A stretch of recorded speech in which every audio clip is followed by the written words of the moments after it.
I got the walk, there's a longboard walk. I know the talk, the longboard talk. Wherever you're watching us from around Australia, around the world, it's Oz Longboarding Time, episode 21. I'm Weeksy in WA, and tonight we speak to the Queen of Crescent Head. That's, I don't know, Sean McEwen's responsible for that title. We'll talk to the lady herself, Miss Jodie Barsby, joins us this evening.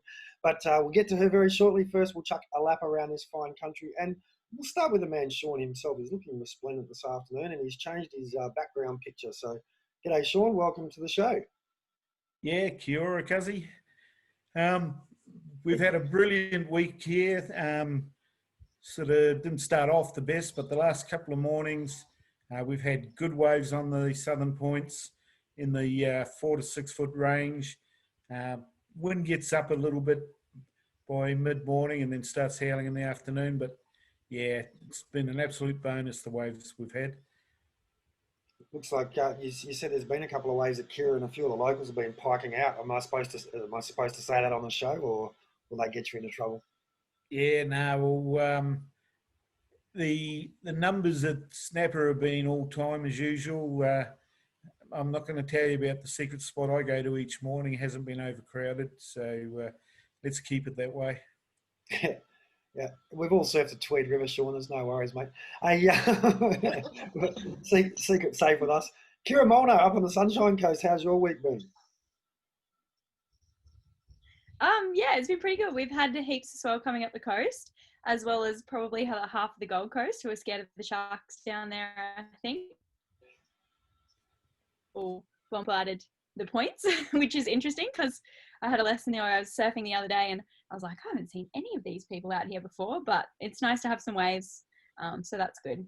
A few crew to go with it, but I suppose sometimes just by nature of the distance and temperature, Nathan Riverland, I'm imagining you'd be finding yourself a little corner to yourself down there if you wanted to. Yeah. Hey guys, surf's been a bit weird here the last week. I don't know, it's been a bit on and off. Huey's not been too kind to us. The weather's been pretty crap too, lots of rain, and but which has kind of kept the people away, which has been good. You get away at some of the more protected corners like you were talking about. But yeah, I think the next few days the weather's going to warm up a bit and waves are looking okay, but a bit windy. It's been really windy in Bico lately, which I don't think it's very stereotypical of this time of year. I can't remember it being this windy. So, but yeah, good to be here. It's good to have Jodie on as well. Well, windy's something I know all about here in Lancelin, Western Australia. It's famous for it. Second windiest place on the face of the planet, apparently. But this week's been pretty good in the mornings. I haven't actually had a chance to go for a surf, but I know a lot of locals smiling. This weekend's looking fantastic for most of the WA southwest coast, so exciting week ahead. But one young lady who I actually have spoken to in WA and in Queensland and in New South Wales, and I know has done some surfing in Victoria, so she's been to all of our local surfing spots, joining us all the way from, I think she's in Crescent Head. We haven't spoken for quite a while, but welcome to Oz Longboarding, Jodie Barsby. Yes, thank you for having me. Yeah, it's been awesome. But yeah, I'm still based in Crescent, so I've just been laying low on that a bit. But yeah, it's been the waves and that at home have been they've been all right. It's been like I'm sure the last couple of days, but it's a lot of the back road, the beaches and that down the back roads are just getting packed, so it's really impossible to get. There are some spots where you could get waves, but that's slowly, it's getting a bit busy and that around here, but yeah. So it's interesting that the cycles it goes through. I think it's really been eye-opening for me just by doing this podcast. The fact that around the country, like sometimes there's whole big chunks of the coast, everyone's doing great. Sometimes no one's getting anything. But overall, how have you been going in the surf? Are you ripping? Have you been getting out there a bit, or have you been a bit sporadic? To be honest, I think I need to put my training wheels and that back on again. I've been I've injured myself playing soccer and that about a month ago, and had a really bad fall, and I dislocated my AC joint in my shoulder, and thought it'd be good to chip a bone in my hand as well. So next week I get this taken off, thank God. So I'm just, I've been dying to get back out in the water, and I've just been, sporadic as well, like being more like a weekend warrior and that now these days. And I do attempt to try to get up, and there was like one time like ages ago where I was just like so keen to go out for a surf, and I even got up like super early, had put my wetsuit on, went down to the point, and I realized it was just after 5 o'clock and it was still dark, and I'm like, okay, I'm just gonna wait around until the light comes up and be the first person to be in the water. But I didn't end up going out, so so I just ended up just going home and then instead. But I was just happy just to get up that early and to get up first thing in the morning, because that's normally not me. I'm going to try and retrain myself, because where I am, if you're not up and out and done by 11 o'clock, it's too late. But Matty Chinoski actually set a record tonight for being the earliest to a meeting ever since we've been doing these Zoom calls. But then he's ducked back out, and now he's rejoined us. But you guys know each other from way back. So obviously, Jodie, having competed on the two of your mates with Kira and Matty. But welcome to the show, Matt. Glad you could rejoin us. Yeah, I couldn't wait. I was just so excited to link up with Jodie. I was an hour early.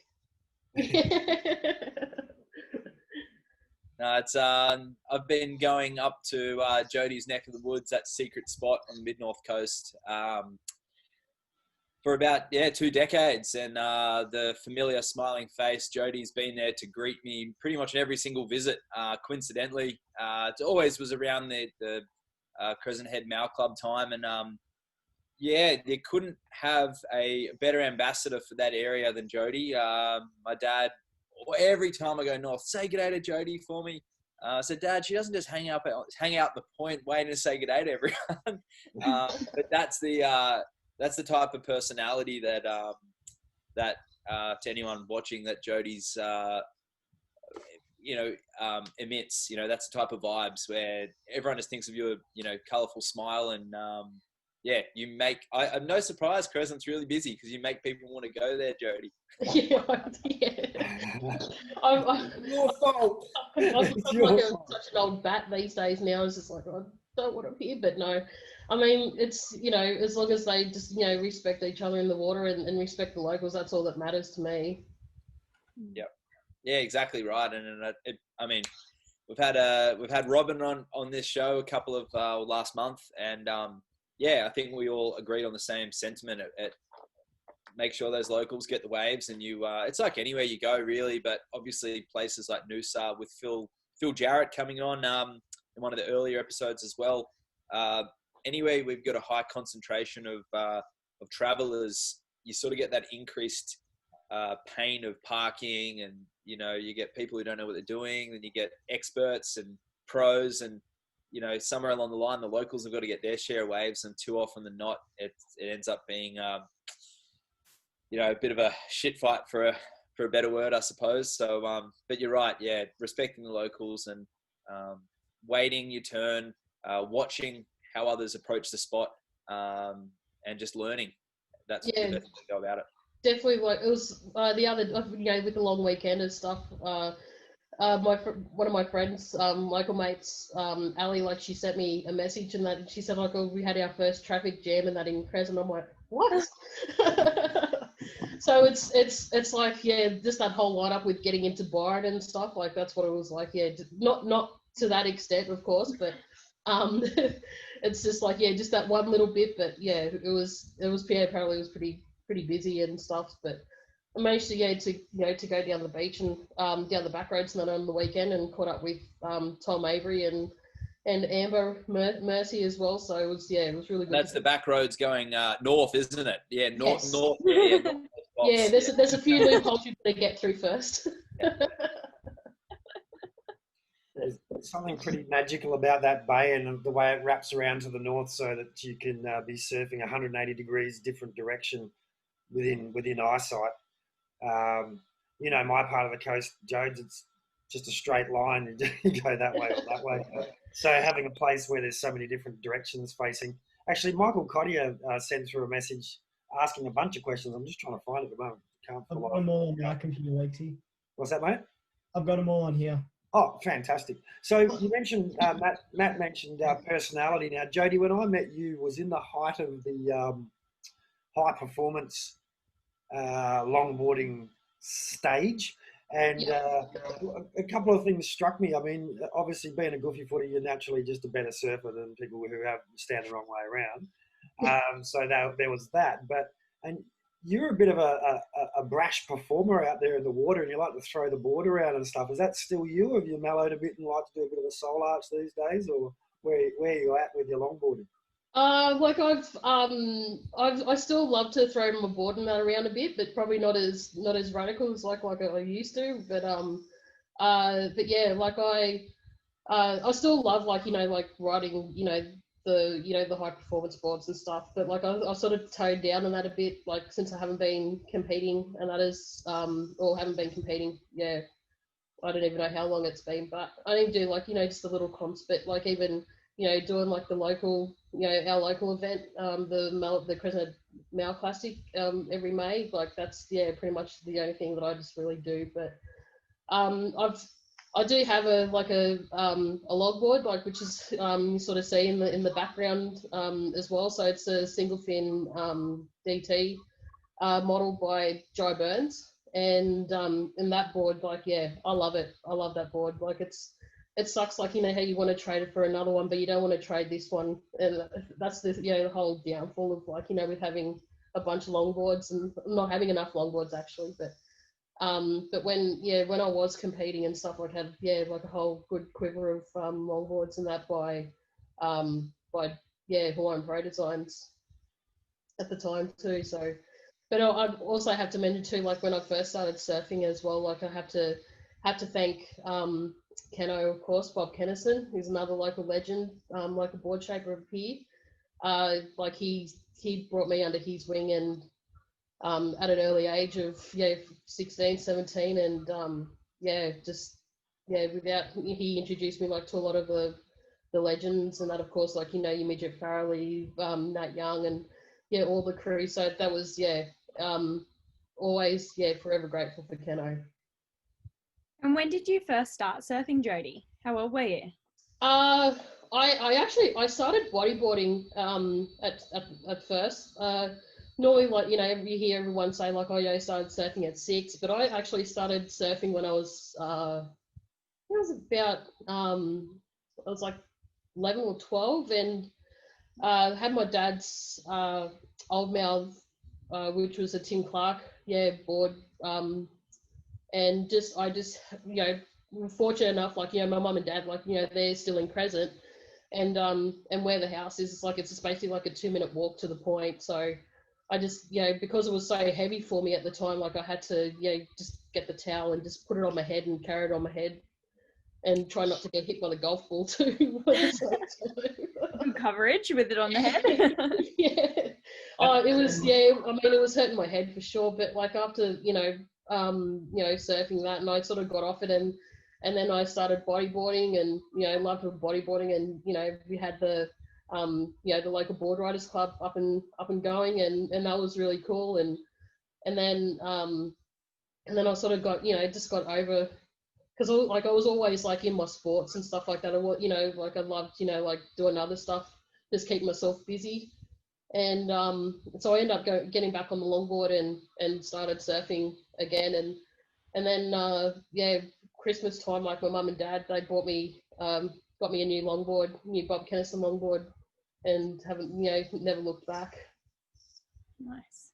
Who are your early surfing inspirations? You mentioned a couple of key personalities that Keno introduced you to, but to sort of motivate you to get in the water and maybe open your eyes a little bit to what was possible with longboarding.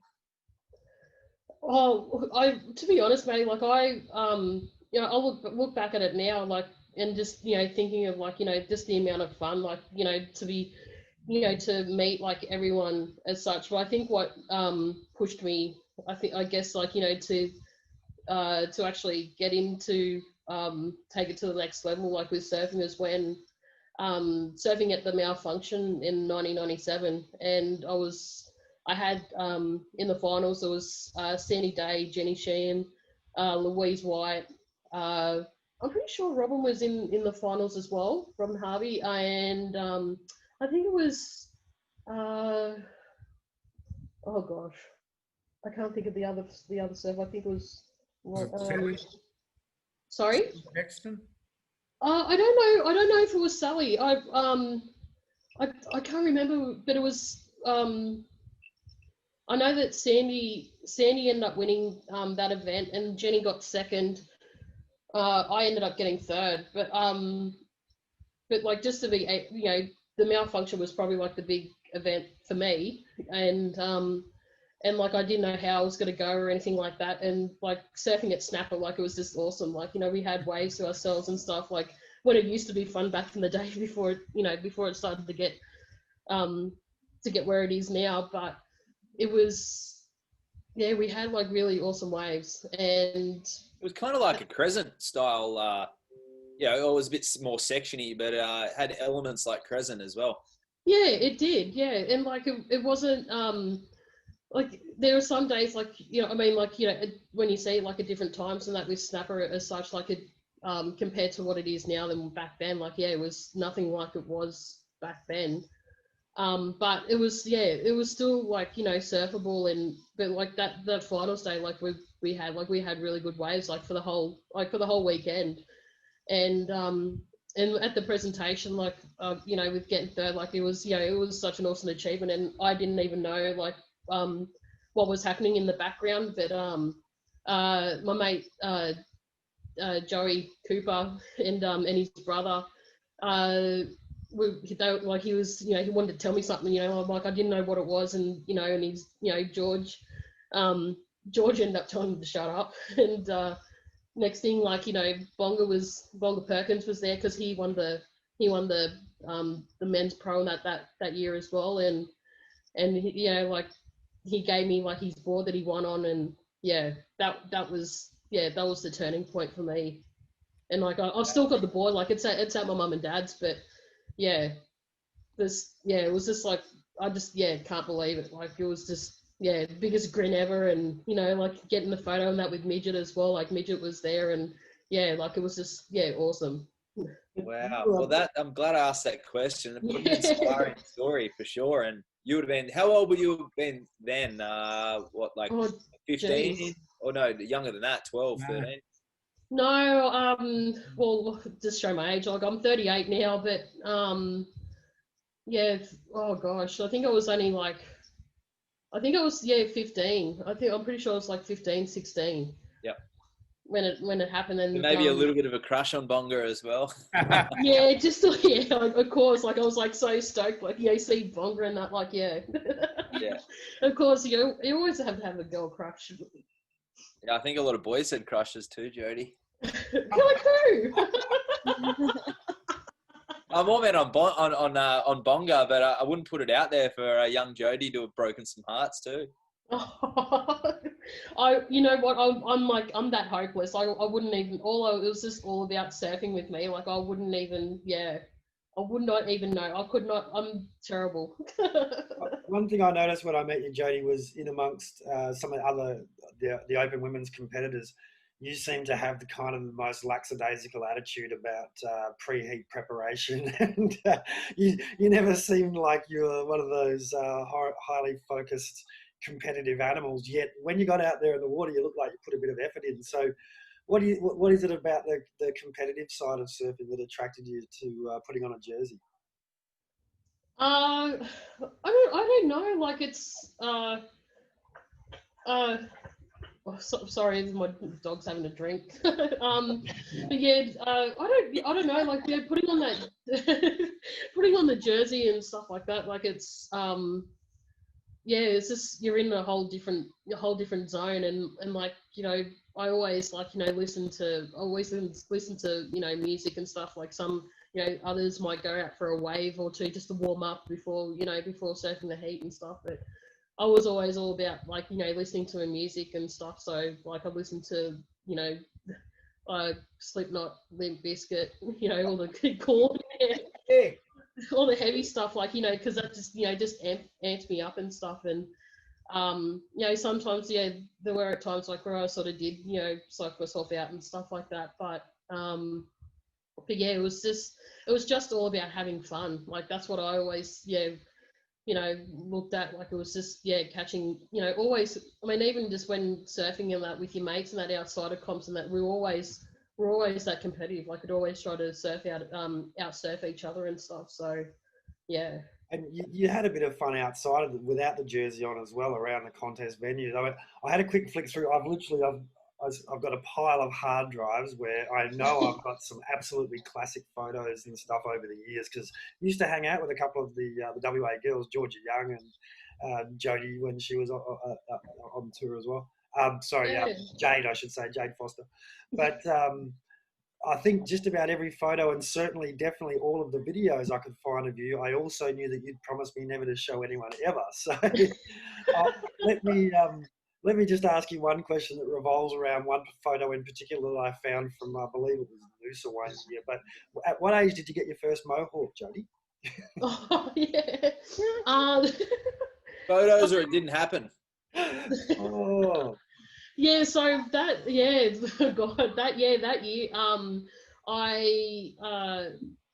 was, doing, it was when I was a director and that at the Crescent Country Club. So they were doing the raise awareness, the shave your hair. I can't remember the name of it. Shave for a cure? Yes, yeah. Yeah, thanks, Kira, sorry. But yeah, so I didn't want to get my my hair and that all chopped off, but like I sort of I did say, look, if the bucket's is worth like over $500 or whatever, like I thought, yeah, no one's going to get to 500, and that'll, yeah, so I'll get my hair shaved. So it went, I think, a raised like about just over $1,000, I think, that night. And yeah, so end up getting my head shaved, and yeah, got the little Mrs. T mohawk style. proper Mr. T, like this wide, straight down the gut. Yeah, I had to buy gel, like, just to even like just to calm the hair down, because like it's all, because it's so frizzy and curly. Like, I mean, you can even, if you wanted to colour it, you just, colour it orange and green to be like a carrot top. That's so good. How long ago was that, Jodie? Oh God, that was just trying to think something like that. Was it it was 2000? I feel like you're in Noosa. I've only been in Noosa a couple of times back then. 05, 06, something like that. I think it was after Yelling Up Nationals, which was 04. So young 20s. Yeah, I don't know. Early 20s. Could have been early, like late 2000s, I think, Nate. Yeah. But it was it was when they had we were surfing down. The photo that I got, like, that was taken down at the breakwall. What I like about your attitude as well, Joe, is when I first sent you that photo I was referring to, you changed it to be your profile picture on Facebook. And I loved it. I know my dad didn't like it, that for sure. So he was like, he sort of disowned me in that after it, like, because I went. When we had our the family store and that open still at the time, pretty much. So I went to see Dad before coming up north, and he just looked at me, just shook his head,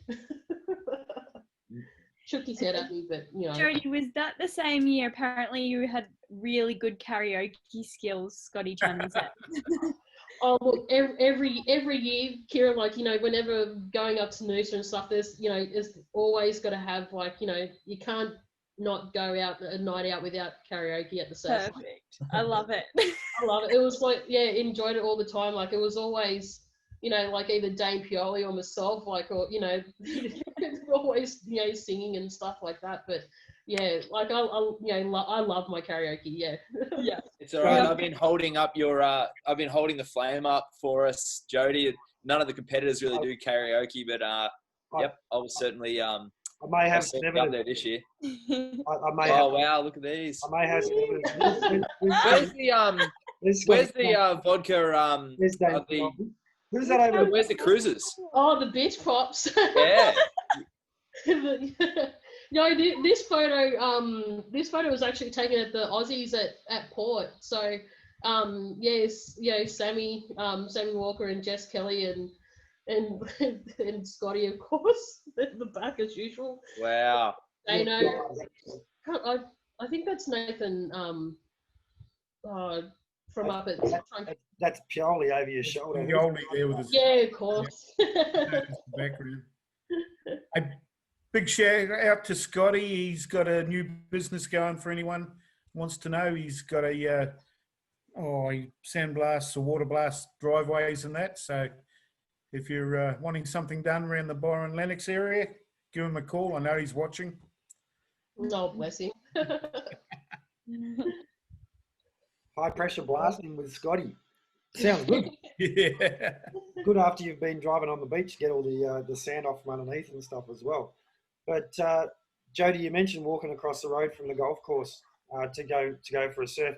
I heard that if the car park's full, that's not a bad place to pull up for any trouble. Yeah, well, like, if the car park's full out the point, well, I mean, yeah, pretty much people just make their own parks. But yeah, I think it was the last time when we had like really good swell, like a lot of people, pretty much parked up in front of mum and dad's place, and like, dad's pretty chilled out, like mum's, and so is mum as well, and like there was like guys like they just like put their wet seats out on the driveway and stuff like that, and dad like offered them like to park and stuff like on the front of the house and that anyway, so like, so they're as long as just like they respect it and stuff like that and just clean up after themselves, so that's all that matters to me. But I just don't like ego trippers.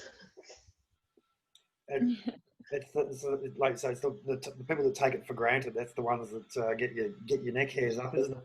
Yeah, definitely. Yeah. So what's the current situation with Crescent, like local board riders and that sort of thing? Are you guys like, is there much activity? Is it back to normal? Is it how it was? Is it no different? What are you seeing up there? Obviously less international visitors. That'd be one big difference. But what's the overall life in the lineup like? Like it hasn't. We haven't had like any of the events, like our monthly comps and that back on as far as I know. It's just been ever since, like, with COVID being being a bitch and stuff. Like, it's sorry, I don't know whether it's or not. That's okay. It's a soft one. Hey, so it's just after having Courtney Potter on from 3D, don't think anything you can say that would affect our rating. Oh, look, I can be bad if I want to, but like I'm trying to be very mindful and like always just like here at the back of my mind, just use your words. So, but like it's just we haven't had like any of our monthly comps happening and that since COVID. So it's just been like. It was really, with the restrictions and that in place, like it was really, really quiet, like absolutely, no one, and just hearing like, bird sounds, that's pretty much about it. But like we haven't had, it's just been, really busy ever since, like, the restrictions have lifted, and it's just like, like places, like accommodations just getting booked out, like, every up until like maybe Christmas, I think, as far as I know. But it's just just I don't know how long how much Crescent can handle it, but it's just it's changed a lot, like a lot of places, like I think Robin may have mentioned it, like during her interview, most of the places that are becoming holiday houses, or people leasing them out, like to get the extra coin and whatnot. So it's it's sort of there's not really, there's still like locals and that around, but just wish the majority of the houses was all still residential rather than being holiday rentals. But I mean from that perspective as well, like the local businesses thrive on the tourists coming in to Crescent and stuff, and it's like, it's a balancing act. I'm in a small town, and if the tourists weren't here, then all these little small businesses would fall over. So it's like, it's a balancing act, isn't it? It is, yeah. And it's like even just going at I went to the shops that like around lunchtime, and it's just like busy, but it's always busy at the at the bakery, and that of course you can't go wrong with the bakery food. Oh, that deserves to be busy all the time. That bakery, right? Oh yeah, definitely. Can I just mention something? Now, this is going to be controversial, and I stand by it, but is the Crescent Bakery that good because there's no other real options? And I always say, like, a beer always tastes better when it's in a glass or it's cold with some lime in it rather than in a can at the footy or whatever. It's always the location that something tastes better. Is it that good? Is it just that we're in Crescent Head and everything tastes good in Crescent Head? I just want to say, who the hell puts lime in their beer? Oh, hang on. Coronas, yes, Coronas. My bad. Sorry. No, but not even. Who the hell drinks Corona? You can't. And the other thing too, never have a meaty because it'll just slide through your fingers anyway. So. Yes, exactly. I think if you surf at Crescent for a couple of hours, you've been paddling for a few kilometres because it's such a long wave, and I reckon you get out that hill, up that grass, and to the bakery, and I don't think you can eat just about anything. I think it would taste good at that point. But I reckon you're right. Yeah. I always make sure, like the little things, especially like when it gets really busy. Like if I need to get my loaf of bread before lunchtime, I'll get it. But if I don't get it after, I'll have to wait till the next day. But and but the food, the bakery food, I'm like, it's awesome. Like I haven't tried like all the pies and stuff, but like I only go for the two, which is the plain and the potato for me, because I like my carbs. The potato is a good one, but I know customer service isn't the forte of a couple of businesses in Crescent Head. I know there's one restaurant that springs to mind instantly that I'm sure a lot of locals would agree with me. And they would rely on the travellers because I know not many locals sort of support it. Is that something that you think you've got a realistic perspective? Do you think some people, like, the restaurant in particular I'm talking about? I think I know, yes. Yeah, I mean, it's the type of thing where I went in there on I guess it was like a Thursday, and it was 7 o'clock. There was tables there. Sorry, we're booked out till Wednesday.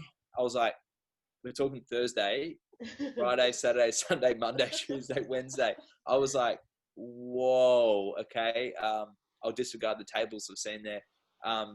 Do you find some people that don't quite understand the logic of tourism and how it's sort of, if you didn't have it, those restaurants sort of wouldn't survive? Or is it everyone sort of got a nice combination of thoughts? I personally think that customer service is key, of course. It's if you want your customers to come back, like it's all about just being respecting, regardless of who they are, as such. But a lot of it's their attitude in that as well. Like, I suppose, just a change of attitude, does make a big difference in that as well. So it's, yeah. By the sound of things, if you have to book a week in advance, it sounds like they're doing just fine without any support from the locals. But I guess, Jodie, I've got to introduce you to Nathan. You met briefly before the show, but he just sits there quietly and politely, and he never jumps in. So I've got to jump in, Nate. Jump in the traffic. It's 20 to 9 here, so I'm it's almost bedtime. But no. Jodes, I was going to ask you a question from Mick Corbett, actually, because he was talking about community spirit and your involvement with the country club. Country club's pretty cool.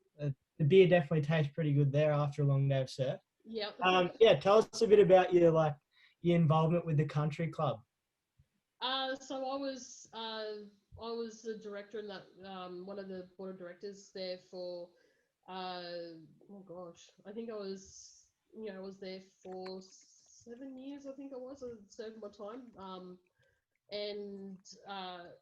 It was, I suppose, once, after, surfing and stuff, I wanted to get more involved in, in community stuff.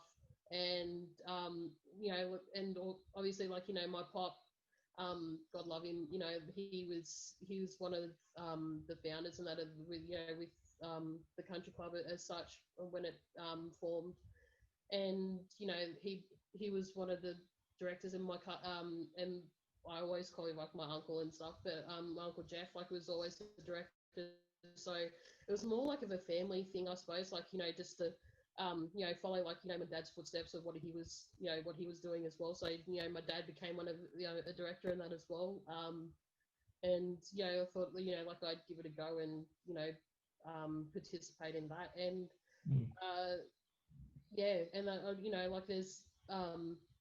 there's always there's great leaders in that committee as well that that make things happen, and that for the patrons and that of the club and that as well, so they always do what's best for the patrons. Yeah, good one. Who do you reckon's paid the most visits to the country club? Is Dan Johnson up there? Yeah. He's not. Yeah, he's in Ulladulla now, but every time I caught up with him, he's like, "Oh, I've been at the country club all week." I think he's normally in there nearly every night. I think I don't know, but whenever I go down, he's always there. But when there's a group, a band that plays and that everyone comes out and stuff. So it was that's great. It seems like there's a really good community spirit up there from the few times I've been up there, but yeah, it sounds really amazing. Yeah, no, it is good. It's it was a bit out of the box of with what I wanted to do and stuff, but it was something to sort of, I suppose, build my character up on and as such. So yeah, build just to build the resume and stuff up as well. Sick. I remember when I first met you, Jodie, I didn't realise I'd driven through town, and I'd seen I heard the ads on the radio. I think I'd seen the TV ad for the Barsby's supermarket general store. I don't know exactly what you call it, but the Barsby's shopping centre, And I remember getting to the comp and I said, "Oh, Jodie Barsby, you're named after a shop." And someone else, I think it might have been Chelsea, kind of went, "No, the shop's named after her."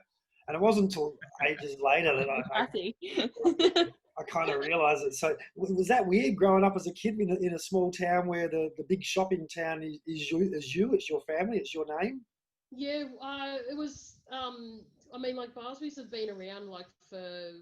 I think it was around for 105 years. So, Dad was the fourth generation to take over the shop and managed it up until it shut down. And that, of course, I think it was the same year that I did the Mohawk the Mohawk thing, but so it was served for 105 years, and it's been it went through a lot during throughout the time with floods, and there was even before I was born, there was a truck that had chemicals and that on it, and turned over, nearly went into the shop. Sort of missed it and that a bit, but just from photos that I'd seen, there was sort of hit the ladies' wear window. So, but it was just a department store, with having menswear and ladies' wear and the haberdashery, and then the Manchester. So it was all different areas. I never actually went inside the shop. I just drove through town and saw it. But Sean was saying it's all timber floorboards and stuff on the floor, and the flood actually come up through the floor at one point. I think where the shop is actually situated, it was actually a blessing, because it's it was kind of on a little hill. So everywhere else, it was flooded everywhere around the shop. It never really came into the shop and that at all, which was good. And luckily, I think I remember one time when all the flooding and that was happening, because we couldn't get into town because we were already cut off, and so then Nan and Pop and that were pretty much getting all the stock and taking them up into into upstairs, in the higher ground, just in case if anything was to happen and as such. But I also have to mention too, like, with my nan and pop, they're the ones that actually started me getting into bodyboarding and that as well when I was little. So yeah, big shout out to my nan and obviously my pop. Unfortunately he's not here, but yeah, shout out to them because they're the ones that actually got me started. Connecting with the water and that. Yeah, I've got a bunch of photos which I can just sort of flick through while you guys continue chatting. But I guess a good tell us, maybe start by telling us how you actually got into. What's the board? Yeah. Oh, it's all good. Oh, that seems to happen a lot. Yeah, every show. No, it's all good. Nothing's damaged. Actually, Jodie, you've gone very quiet. Can you turn your volume up if there's a chance? Is it? Oh, It's okay. It's just Sean's hearing. Is No. it? I know. Anyone else? Yeah, thanks very much. Yeah. I'm just going to put up some pictures which do include some questionable hairstyles from the past. But, Oh yes. It was surfing at Castaways. And that was the first year that I think Noosa did put on.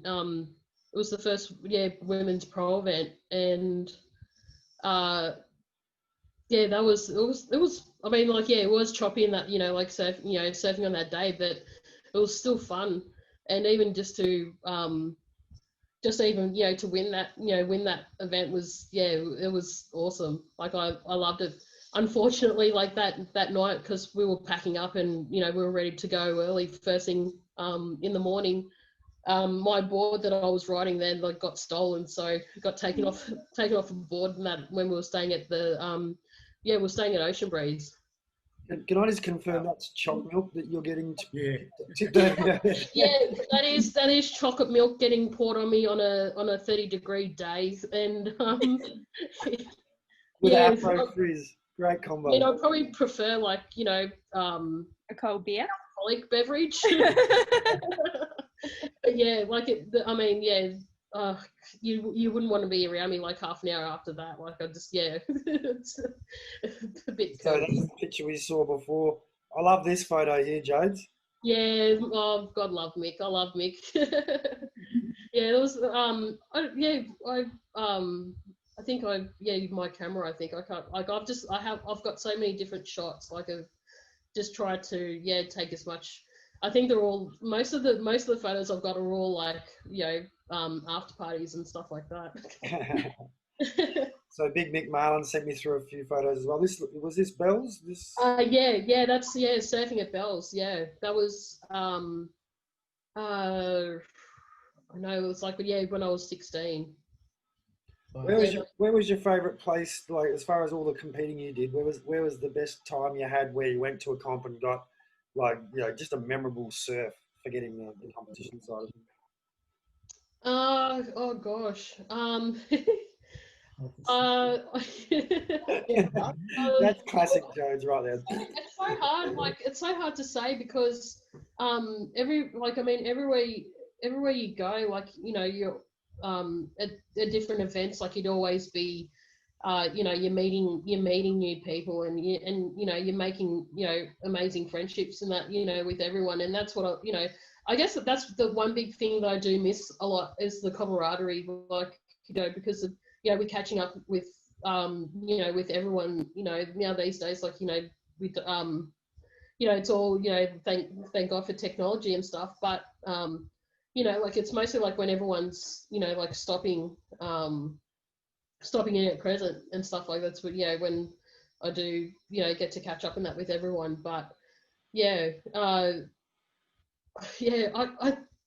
don't think you can beat home, to be honest. Like Crescent's it's every year when the comps have been on, it's like having 7 years of a bad surf, and then there's seven the next 7 years are going to be good, and every year there was always waves in that at Crescent, and and just to be able to to surf out the point with 5 other people when it's like that, it's just it's amazing. And you know, like I guess that's where you get more nervous in that as well, because as much as, you know, you want to do your best as you can, like nothing beats, you know, like with winning on your home ground.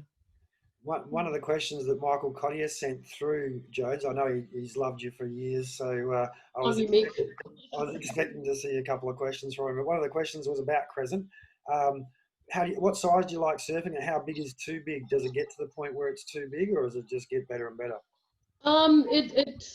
It does when it gets too big. It gets a little bit cray, but when, you know, like there's certain other spots like where you can go surfing and that as well, but I'm not going to reveal them. But but you know, like, yeah, the point does get a bit too crowded. But I guess like if you can get it really good, like, you know, you can pretty much surf anywhere. Like I remember like Dave Simon's, like, you know, surfing in Shelley Beach, like you know, you see like when you're walking out the point. And no one ever surfs out there. Like, I mean, I've only surfed there once, but it's not often you see anyone surf out there. And I remember when it was like really big, and Dave was the only one out surfing, like just like no jet ski, no nothing, just paddle out and just, you know, catching waves. That's a spooky spot around the back there, isn't it? It is. With Dylan Hunt, actually, and yeah, obviously with the entourage of Groms, you know, you got Grom courage and who's going to go out, and yeah, it's kind of, I'm used to the rocks, but that's a really kind of gnarly spot. I remember, like, yeah, when there was the one time, like, when there was like Marcus Cooper, Joey Cooper, and I, like, because Marcus and Joey lived behind Mum and behind us, so every morning, like, you know, when it's like, you know, when it's good, like, you know, they throw rocks at the window and stuff. But one afternoon, Marcus and I, like, we went to watch Dave and Clinton Isaac surfing, like, you know, just in Shelley's and stuff, and it was so clean.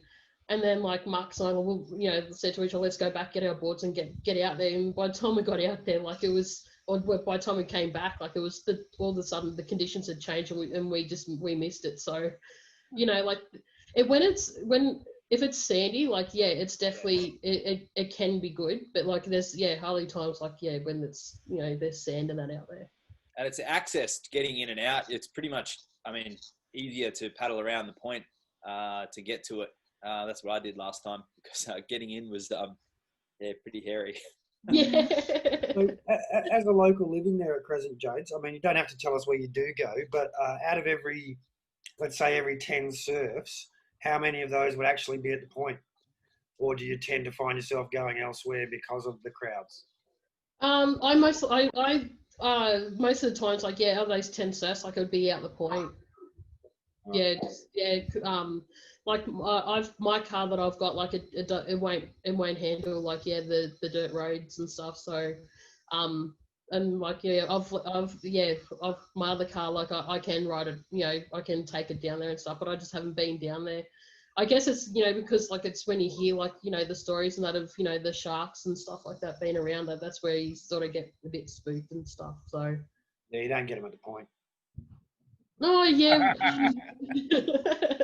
I tell you what, when it's a bit overcast and you're sitting right out the back, you know, like, jump off the jump rock and head right. You know, when you're further out the back there, I've had a couple of times out at Crescent when it's overcast and ripply water and stuff where I've kind of gone, ooh. I always make sure, like, you know, if I'm surfing out the point, like, I always make sure that there's more than one person out there. Like, I know it sounds bad saying it, but, like, unless I've got more of a chance, like, to get out of the water quicker than the others. But yeah, I'll go, you know, like, I'll go surfing that right until it's dark and stuff. And, like, and even, you know, like, when I had you know, with the surfing running through my veins and stuff, like, as a grommet, like, it was, you know, Mum and Dad, or Dad always come down, like, he did, you know, in the car and that, and flash his lights and, you know, telling me to come home and stuff. And I'd always have, like, some sort of, you know, like, a towel coat as well with Mum and that, like, you know, when it was time to go, you know, to go in and, you know, stuff like that, because I could see, you know, you can see the house and that from down the beach and stuff. So yeah, the little like that. Yeah, because I read a story about how your mum used to hang a towel out over the balcony to signal you whether you could stay out or whether you had to come in. Yeah, yeah, that's true. Yeah, true story. Did you always listen, or was it like, oh, I'll stay out a bit longer? It was exactly right here. You know, like I'd always stay out just a little longer. It was like, oh, just one more wave, just one more wave. It was like, you know, stay, you know, like I'd stay out there for another maybe, like another, you know, half hour or something like that, and come home and I'd, you know, just always make the excuse. I was just talking to people, Mum. We were just talking about like how good the surf was and stuff like that. Well, Mum, the glare was really bad this morning. You know, I couldn't see it. Just couldn't see. Exactly, yeah. Like the sun was just shining, like, you know, reflecting off the water. I just couldn't see. Sorry, Mum. It sounds very similar to what Robin Harvey was talking about when she was a youngster and going surfing, and her mum used to hang the towel out to signal her to come in. Oh, really? That's awesome. Well, see, like, when, Robin, where Robin grew up, like, she's, like, her house, is just basically, it's, you know, just up the road and that from my place, or Mum and Dad's place, and that, so, you know, like, it's just, perfect spot for sure. Now, tell me, apart from being full on into your surfing, you're also fairly active in a number of other sports, and you put your body on the line all the time. You want to tell us a little bit about what else you do? Yeah, well, Contact soccer, full contact. It was just like an accident, like, you know, it was definitely an accident, but like what happened was, like, as you said, you've got the cast on and stuff. Yeah, oh no elbowing, unfortunately. But I've had quite a few injuries and stuff, which is sort of, you know, like held me back from surfing. And my first big injury, like a couple of years ago, like playing rugby union, and, you know, like, because I'd always play, like, you know, with the rugby sevens that they always have here at Crescent, like every February, and just like, it's just like such an adrenaline rush, you know, just love tackling, and, you know, just, I suppose, like, you know, it's another way of taking anger out on people, like in the friendly. So I'm assuming you listen to Slipknot and Korn before you play footy too. Yes, true, Maddie, true. I used to always think of you as like the Dane Pioli of the women's tour back in those days. Yeah. So, most likely to be up drinking instead of getting a good night's sleep. Leading the young girls astray on more than one occasion. Oh, look, I mean, there are so many stories to tell. I mean, God, like, even, you know, like times, you know, at Noosa and stuff like that, like, I suppose, you know, like before I had turned 18 and stuff like that, like, you know, I'd always, like, you know, be home and that with Mum and Dad and that, but yeah, when I was able, you know, independent enough, like, you know, to drive up and, you know, and come up to compete and stuff, and, you know, there's always, like, you know, Chelsea, you know, Mel Combo, you know, Ange, King, Tessa, Dave, so like we'd all, like, that was like our little crew, so like we'd always be, you know, like, playing up quite a bit. Who was the most wild one to keep up with, apart from yourself?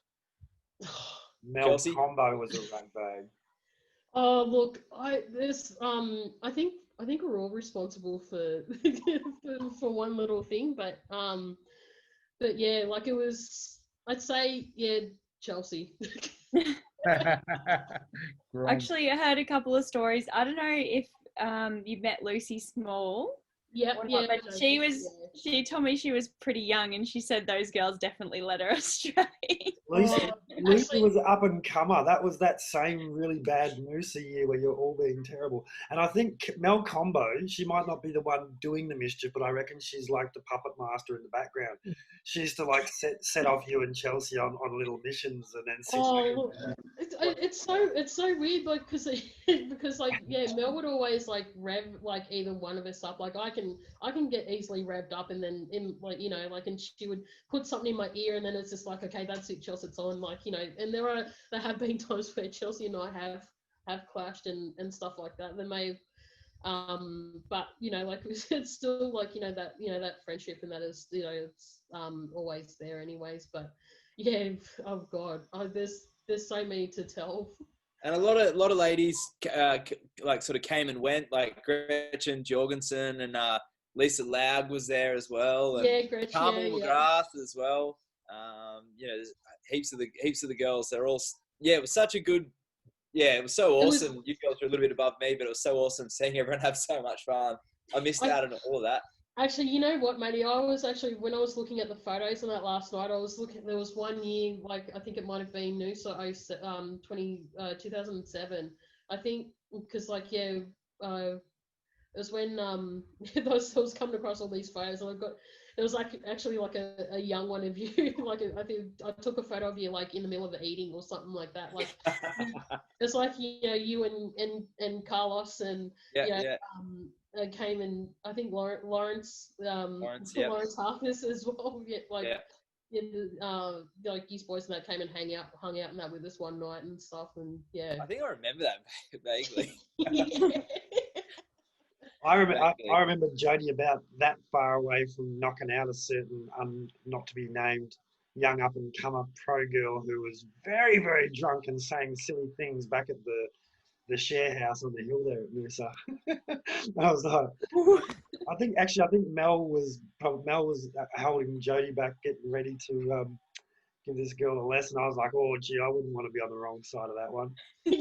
So you've mellowed, Jodie. I'm talking to you tonight. You seem contented. You seem like mature and wise and relaxed. You've changed. Yeah, I mean, I've like I always look back at like the stuff that's happened, and there's not one thing that I regret, like with that's happened as such, and obviously like outside of surfing, like there's I've hit a lot of obstacles and that as well, and but like but now like I always it's always important to reflect on like with everything that's happened as such, and that's basically that's what I've done, and like, and even just just still to be mentioned, like in the the surfing world and as such, like it's still it still means a lot, like and always humble and that about it, and like I'm not the type of person that tends to gloat or anything like that, because that's not me. Like I'd rather like it's all about just I'd rather just let my surfing do the talking as such, but yeah, like it's a lot has happened. I can tell you from my personal experience traveling around the countryside to various competitions at nationals and so forth. You've got a trail of surfers around the country who absolutely love you, Barsby. Yeah. I was a bit annoyed I couldn't call you Barsby for a few years.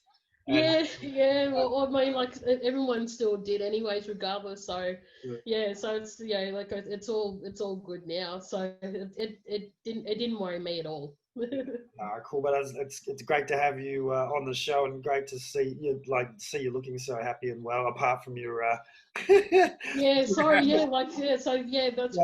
we're supposed to, you didn't even end up finished like talking about the injuries, but repeat after me. Soccer is not a full contact sport. Soccer is a full contact sport. No, it's like surfing the point. Yeah, well, I think that's going to be, I think I'm going to go back to surfing and that again now. So, but just tripped over one of the defender's feet, and I dislocated my AC joint in my shoulder, and also, I don't know how I did my hand, but I chipped my hand in that as well. So I finally get this taken off and that next week, but I did try to surf last weekend, but I struggled and stuff. So I'm just going to build up and build up my shoulder and that to to be 100% and to get back into the water and that, but my other injury that I did was I dislocated my ankle and fractured it playing rugby union. Just got tackled, and just one of the I had 3 girls tackle me, and then next thing, like it was like everyone all fell down like timber. All fell down, and then next thing one of the girls it was a bit heavier than me, and like landed on my ankle and just went out way. So I was out of work, like out of action for 3 months, and then just had another took extra time and sort of like to get the feel back into it and that again, and You've been in the Oh. wars, mate. Yeah, I think I should play golf and soccer. I reckon. I mean surfing. Sorry. Maybe darts or something, mate. No. No, 'cause that I'm sounds not Yeah, no, nothing with sharp metal implements. No. Lawn bowl. I love lawn bowls. Yeah, lawn bowls is key. You've Lawn got bowl. until May to get fit again before the comp. That's on my bucket list. Ever since you first told me about it, Michael Cottier, like a lot of people who I've known for a long time within longboarding, I've really need to get across for that Crescent comp. I've been so close so many times and it has never quite lined up. But that's on my bucket list. Sorry, Sean, what were you going to say? Well, just talking about the rugby union there, Jodes, you're aware that on Sunday it's the first of the Bledisloe Cups. Who do you think Really? is going to win? Oh, I haven't. Well, of course, I've got to go for Australia. Good answer. You're off my Christmas card list. Oh, Yeah, well, Sean, come on. You go hand in your passport, Sean. Get on the back on the boat, mate. Off you go. Well, hey, mate, you've sent all the Wallabies over there, and all they've done is got a free trip home to see the family. I don't know how far away it's of finishing up and stuff, but I do have to mention, like to where I am now, like I wouldn't, there are certain people that have sort of helped, supported me a lot in that way of surfing, and you of course, Sean, have always been there, and like you supported not just only myself but other longboarders and that as well, and to be able to go on overseas trips and stuff like that, like even Going to Raglan for the Women's World Conference. Yes. Yeah, that was an awesome trip too. Like, we had a ball. Everything was happening. It was like the World Cup, and then the men's world longboard trials. That was the year that Bo Young won it, and and we were just happened to be there at the same time, and mingled in that with with the Brazilian crew. So it was good. Yeah, it's been good. Yeah, it's been a pleasure to, sort of work with you over the years, and to spend time with not just you, but with your parents as well. Yeah, Emma and Graham are just fantastic. I mean, you're a credit to them. Thanks, Sean. It means a lot. So. I love goofy footers that do proper rebounds off their cutbacks. I love it. I'm a big fan of Joe. Always have been. And I think Maddie's right. If no photos, it didn't happen. So maybe I'll have a bit of a dig through the hard drive collection and see what we can dig up. I think I'm pretty sure I've got pink hair, orange hair, blonde hair, bleached hair, and mohawk that I can think of. So maybe we'll get together. It's funny you bring that up as well with the photos, because that was a time, when we didn't really have iPhones to snap stuff, but those longboard events, and they will happen again.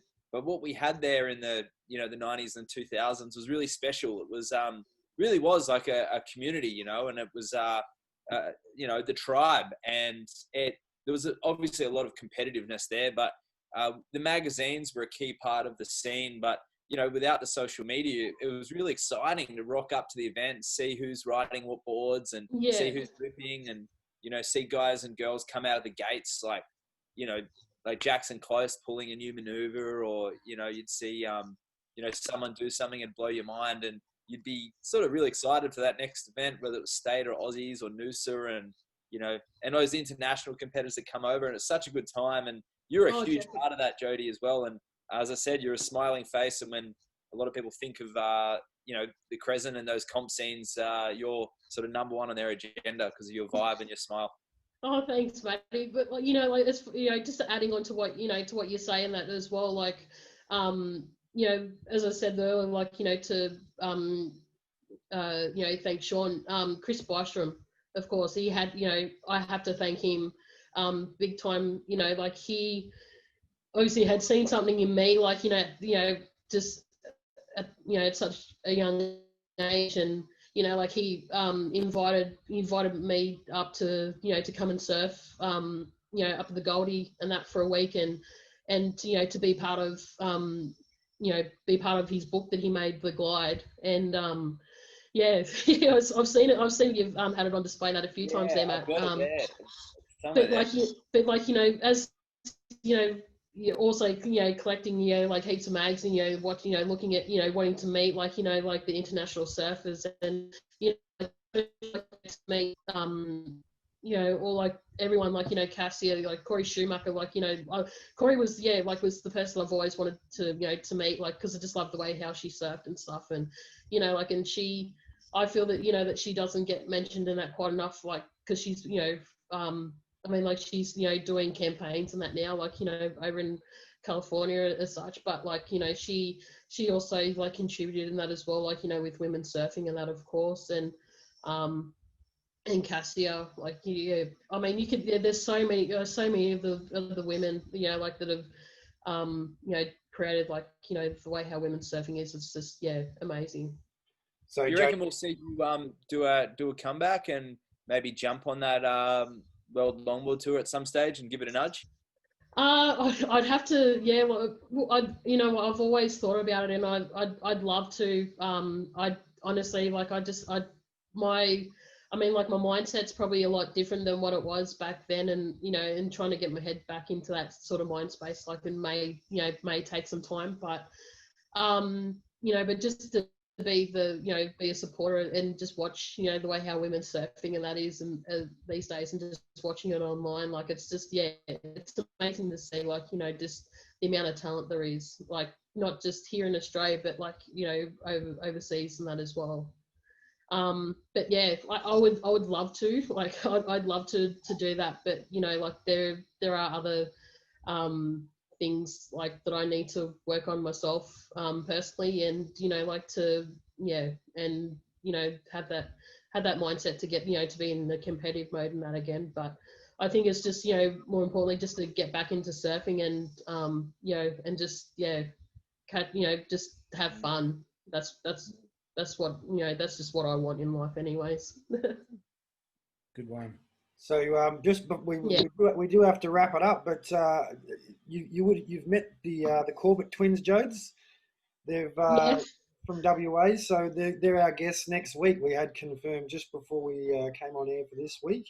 Oh, that's awesome. The twins, Dan and Mick Corbett. So they were competitive longboarders, part of the WA state team at national titles for many years. Actually, part of the group of people that vouch for Jodie. The WA mob are weird like that. When people say, "Oh, that Barsby, she's a good egg," you know straight away they're pretty good. But so Dan and Mick Corbett, big wave gurus these days, riding. Have you seen some of the stuff they ride, Jodie, down south? The ride. Oh, look, I've watching Mick, like just charging, like it's just awesome. Like it's amazing, like just like how big those waves are, and it's just like Mick just has no care, and and Dan as well, but like you got to include Jared and that in that as well, like just like I just love watching watching them just take it on and stuff, and it's just amazing to watch.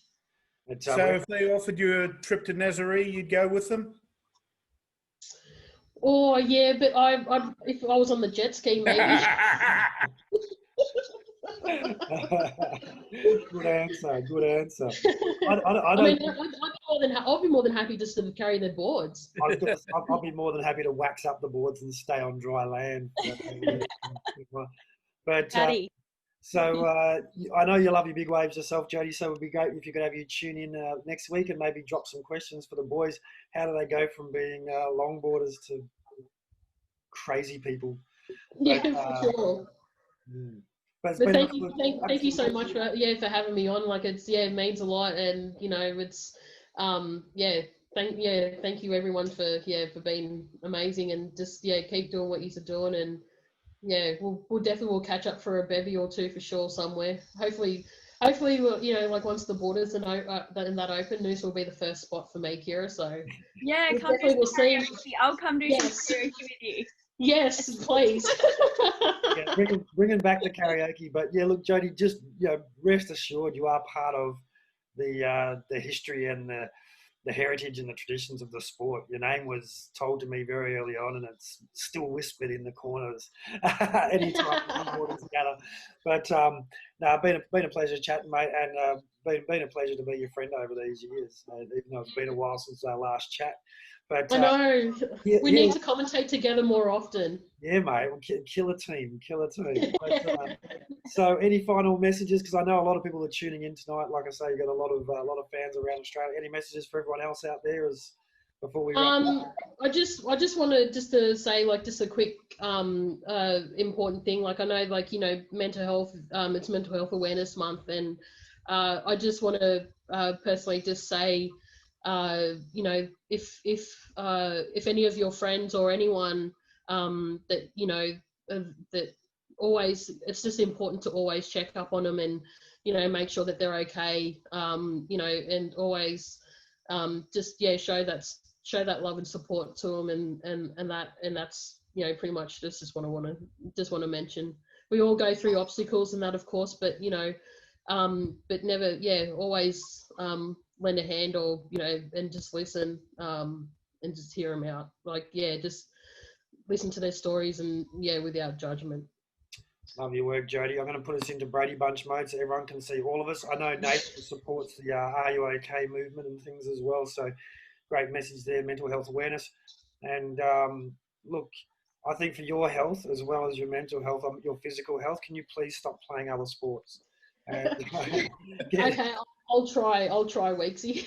Just get back out the point and get a couple for me, mate. I've no long right-handers around here. Anyway, that's been episode 21 of Oz Longboarding. Thanks for your company. That's been Jodie Barsby, and we'll see you next week with the Corbett twins, the big wave hellmen, but right here for episode 22. Say good day to your mums for us. See you next time. See you. I